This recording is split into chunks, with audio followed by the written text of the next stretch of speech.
Assalamualaikum warahmatullahi wabarakatuh. Berjumpa kembali anak-anakku bersama Ibu Iis Nurhayati dalam pembelajaran IPA Biologi kali ini masih meneruskan tentang sistem pencernaan pada manusia. Ya, bagian yang kedua yaitu tentang organ-organ sistem pencernaan. Yuk kita simak pelajarannya. Masih ingatkah kalian bahwa makanan diperlukan oleh tubuh untuk memasok energi? Nah, makanan diproses dalam tubuh melalui 4 tahap, yaitu yang pertama adalah ingesti, yaitu proses pemasukan makanan ke dalam mulut. Yang kedua adalah digesti, yaitu pencernaan. Yang ketiga adalah absorpsi, yaitu penyerapan. Dan yang keempat adalah depakasi atau pengeluaran. Nah, pada saat makanan masuk ke dalam mulut, proses pencernaan dimulai. Pencernaan merupakan proses pemecahan makanan menjadi molekul yang lebih kecil, sehingga nanti dapat diserap oleh tubuh melalui pembuluh darah. Selanjutnya nanti molekul makanan dari darah masuk ke dalam sel melintasi membran sel. Nah, untuk molekul yang tidak digunakan dan molekul yang tidak dibutuhkan oleh tubuh nantinya akan dikeluarkan dari tubuh melalui sistem ekresi seperti keringat dan juga urin. Nah, makanan yang tidak dicerna, yaitu nanti berupa feses, akan dibuang melalui anus. Nah, proses ini yang disebut dengan depakasi. Pencernaan makanan terbagi atas 2 macam, yaitu pencernaan mekanis dan pencernaan kimiawi. Pencernaan mekanis terjadi ketika makanan dikunyah, dicampur, dan diremas. Pencernaan mekanis salah satu contohnya terjadi di mulut, yaitu pada saat makanan dihancurkan oleh gigi. Pada pencernaan kimiawi terjadi reaksi kimia yang menguraikan molekul besar makanan menjadi molekul kecil yang lebih kecil lagi. Pencernaan kimiawi pada proses pencernaannya biasanya dilakukan dan dibantu oleh enzim-enzim pencernaan seperti enzim amilase pada mulut kita. Manusia terdiri dari organ utama berupa saluran pencernaan dan organ aksesori atau organ tambahan. Saluran pencernaan merupakan saluran yang dilalui oleh bahan makanan yang dimulai dari mulut, kerongkongan, lambung, usus halus, usus besar, dan juga rektum atau anus, lidah, gigi, kelenjar air ludah, hati, kantung empedu, dan pankreas merupakan organ aksesori yang membantu pencernaan mekanis dan juga pencernaan kimiawi. Kelenjar pencernaan adalah organ aksesori yang mengeluarkan enzim untuk membantu mencerna makanan. Jelasnya, kita pelajari sistem pencernaan. Antara lain, yang pertama adalah mulut. Nah, masih ingatkah kalian bahwa pencernaan ingesti terjadi di mulut? Nah, di dalam mulut terdapat gigi, ya. Kemudian terdapat lidah dan juga terdapat kelenjar air liur, yaitu saliva. Air liur ini mengandung mukosa atau lendir, di mana senyawa ini berfungsi sebagai antibakteri. Dan enzim amilase dikenal dengan enzim betialin. Enzim ini nanti akan memecah molekul amilum menjadi molekul maltosa. Nah, di dalam mulut terjadi pencernaan makanan baik secara mekanis maupun secara kimiawi. Gigi berperan dalam pencernaan makanan.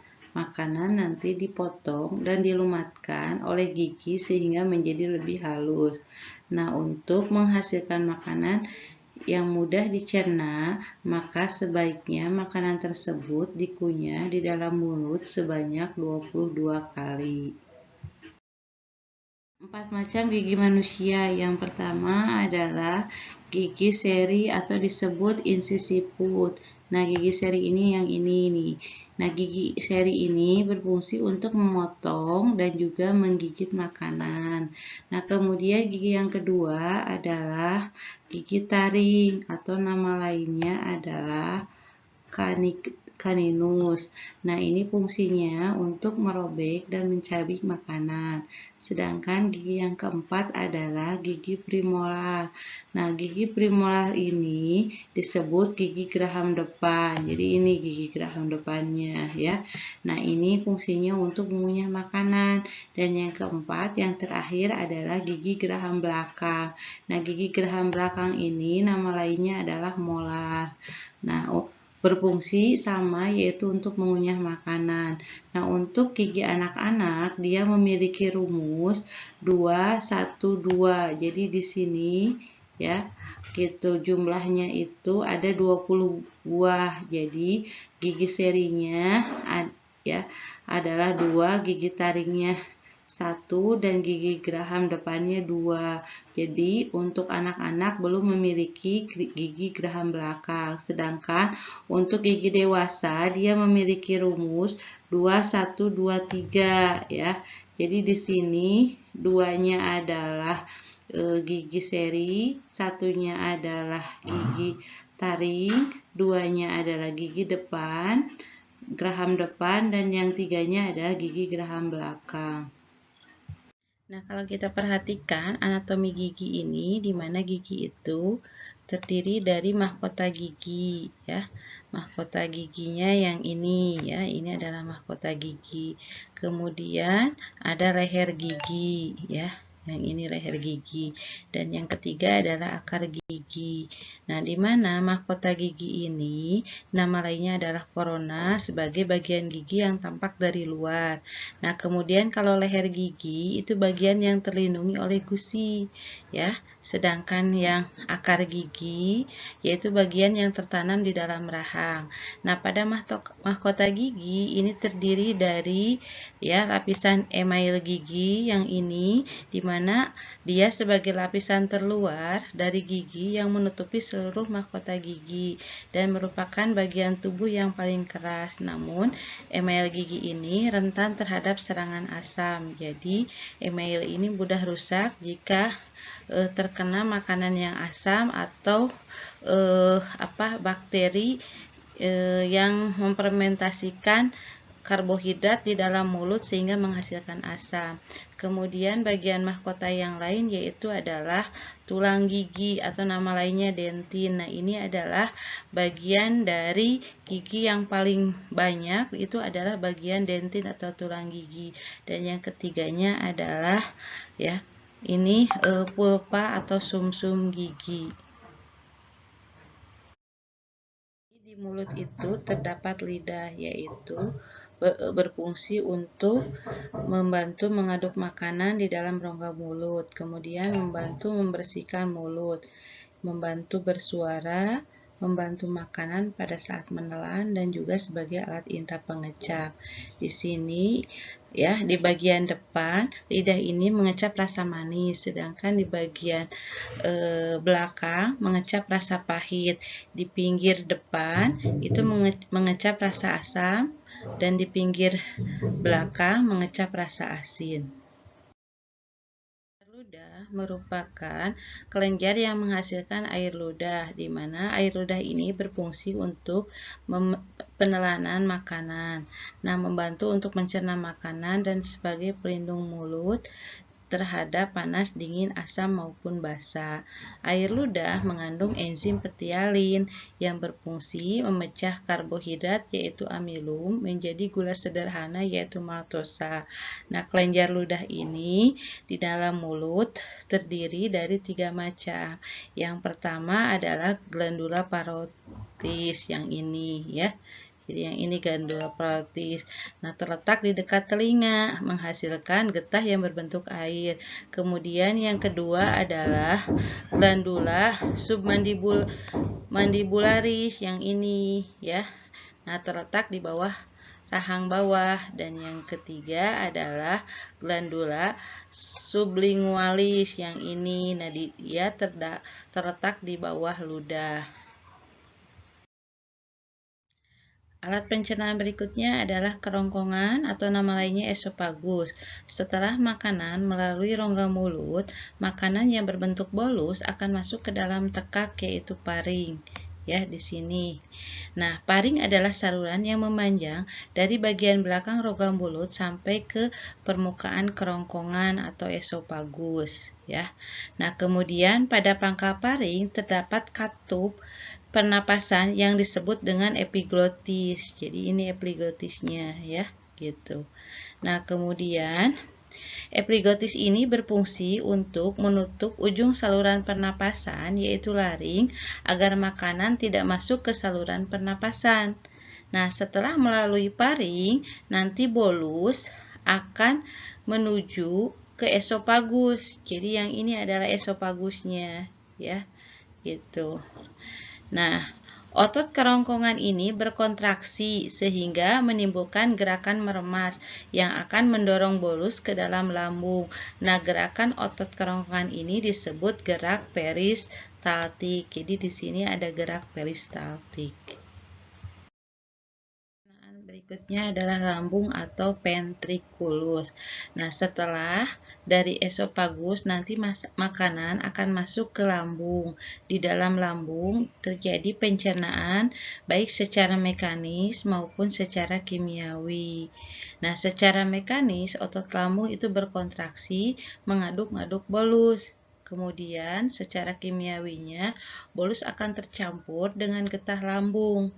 Nah, di dalam getah lambung itu mengandung asam klorida atau HCl. Kemudian ada enzim pepsin dan juga enzim renin. Nah, fungsi HCl yaitu untuk menjadikan ruangan di dalam lambung bersifat asam, yaitu memiliki pH antara 1 sampai 3, sehingga nanti HCl ini dapat membunuh kuman yang masuk bersama dengan makanan. Kemudian untuk enzim pepsin dia akan merubah protein dari makanan yang kita makan diubah menjadi pepton.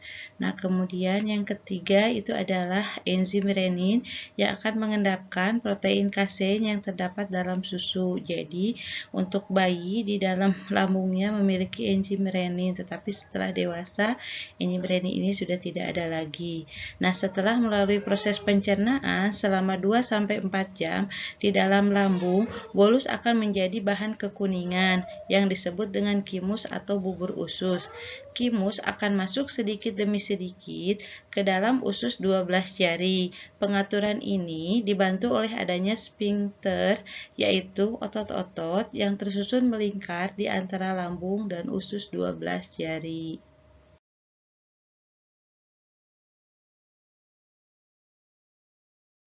Nah, organ berikutnya adalah hati. Hati merupakan kelenjar terbesar di dalam tubuh manusia. Hati ini terletak di rongga perut sebelah kanan dan berwarna merah tua karena mengandung banyak pembuluh darah. Pada orang dewasa, hati dapat mencapai beratnya kurang lebih 2 kg. Bagian luar dari hati dibungkus oleh selaput tipis yang disebut dengan kapsula hepatis atau selaput hati. Nah, fungsi hati diantaranya yaitu untuk menyimpan gula dalam bentuk glikogen, kemudian tempat pembentukan dan perombakan protein, menetralkan racun di dalam makanan, menghasilkan empedu, kemudian tempat pembentukan dan perombakan sel darah merah yang sudah rusak, menyaring bibit penyakit yang masuk ke dalam tubuh, kemudian menghancurkan eritrosit yang mati, mengubah provitamin A menjadi vitamin A, dan membuat protombin dengan bantuan vitamin K.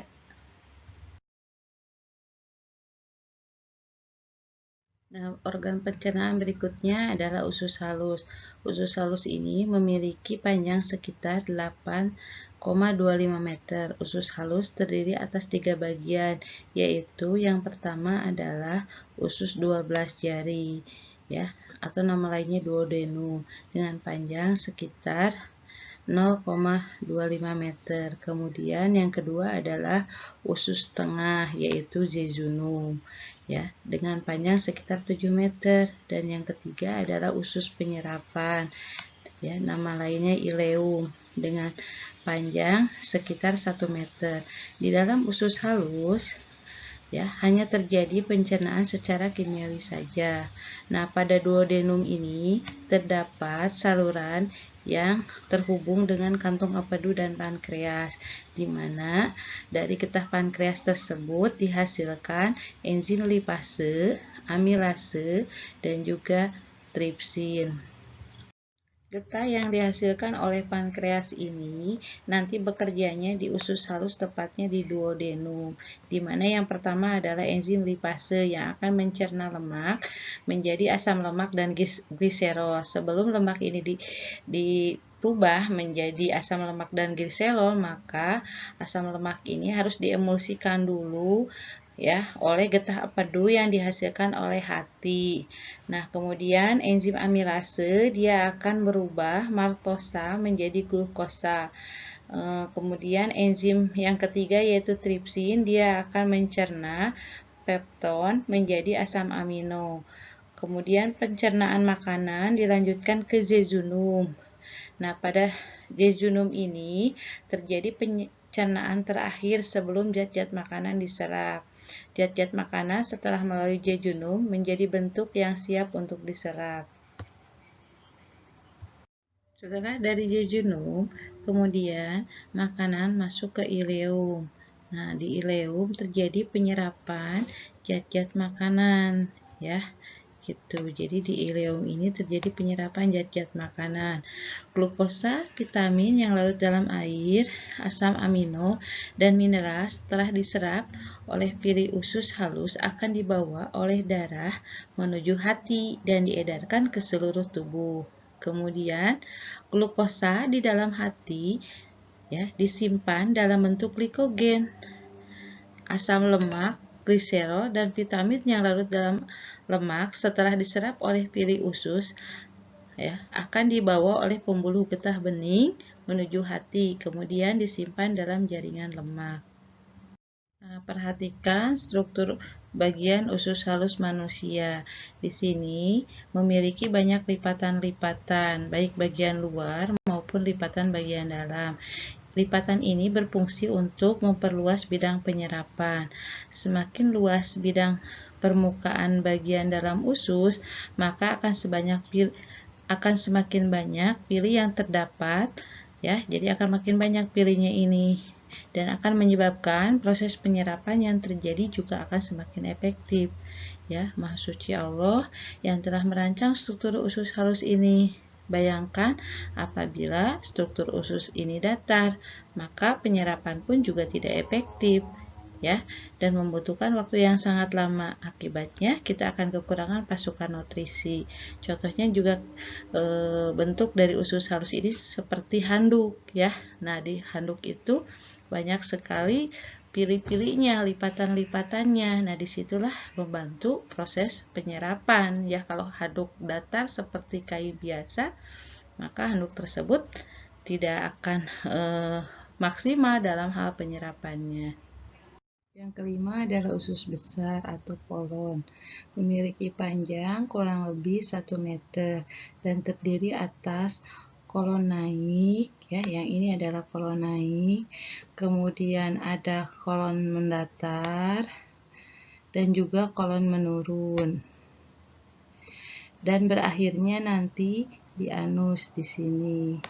Nah, di antara usus halus dan usus besar terdapat usus buntu, yaitu appendix atau kita sebut umbai cacing. Pada ujung sekum terdapat tonjolan kecil yang disebut umbai cacing atau appendix yang berisi massa sel darah putih yang berperan dalam imunitas. Bahan makanan yang sampai pada usus besar dapat dikatakan sebagai zat-zat sisa. Zat sisa tersebut berada di usus besar kurang lebih 1-4 hari. Zat sisa tersebut terdiri atas sejumlah besar air dan bahan makanan yang tidak dapat dicerna. Contohnya adalah selulosa. Usus besar berfungsi mengatur kadar air pada sisa makanan. Bila kadar air pada sisa makanan terlalu banyak, maka nanti dinding dari usus besar akan menyerap kelebihan air tersebut.